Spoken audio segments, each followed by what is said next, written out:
Birthday. I know we promised each other that we will celebrate your birthday on the day every year for 3 years ba? 3 years, no? For 3 years. So last year was the first year. This year is the second year. And we have another date on May 27. 2027 next year to celebrate your birthday. I wish that you grow up to be a well-rounded woman who respects differences from others and who will always put Allah above everything else and will always love and respect and obey your parents.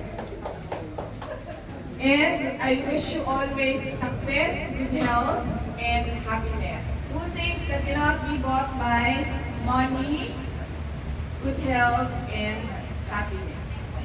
And to everyone, Zarina and I would like to thank you for sharing your time with us this afternoon, and thank you for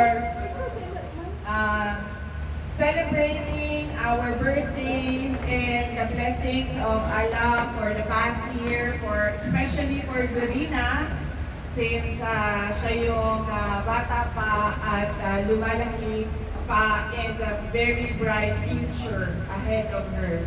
And of course, we ask you to pray for our country and pray for peace and prosperity in the Philippines. Once again, thank you everyone for joining us for our Thanksgiving.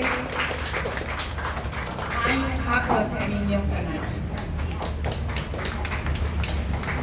Salamat, ma'am.